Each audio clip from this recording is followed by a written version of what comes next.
When they reached the dark cemetery, the two brothers pretended to prepare for the ritual. Then suddenly, they attacked Osabu and beheaded him, offering his body to the god Dume. Osabu was a middle-aged man from the quiet African village of Asujioman.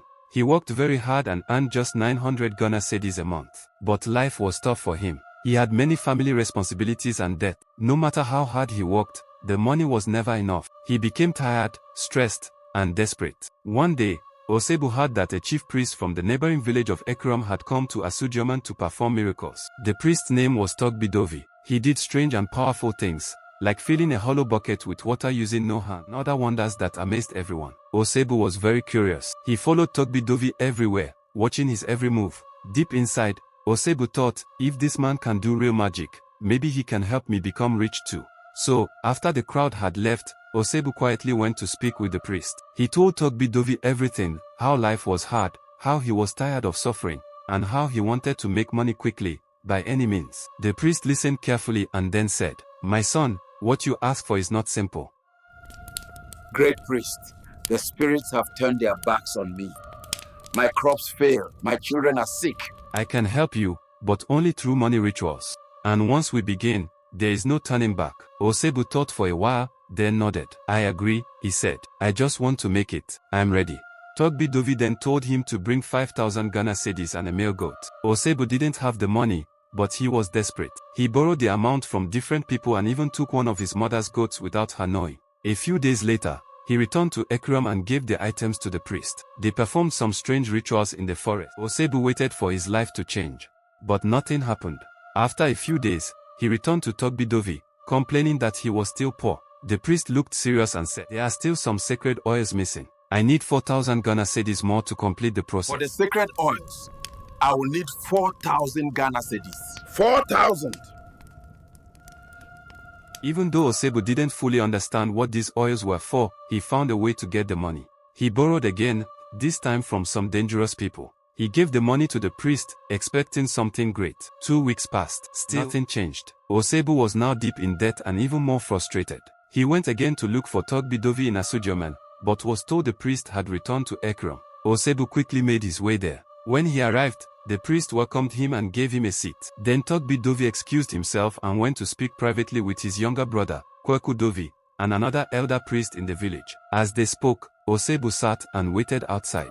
Inside, the elder priest asked Togbidovi, "Why are you disturbed?" Togbidovi explained everything, how he had brought a mysterious god from his travels, a god that was different from the one they all worshipped in Ekram. This new god, called Dumea, only accepted human sacrifices during the full moon.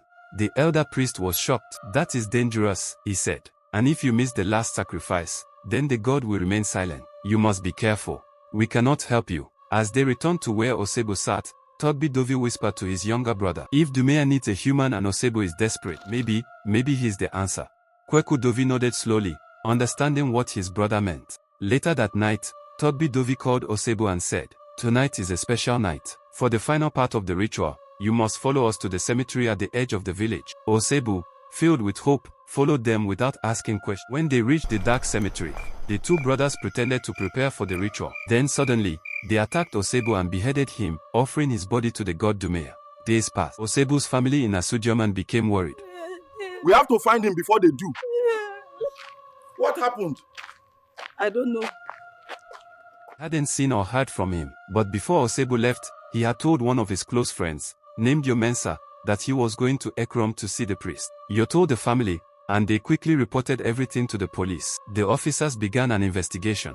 They searched the priest's shrine and the forest nearby. After many days, they discovered the truth. Togbidovi and his brother Kweku were arrested. After a long trial, they were found guilty of murder and sentenced to death by hanging. "You have been found guilty of the charges brought against you. Justice must be served."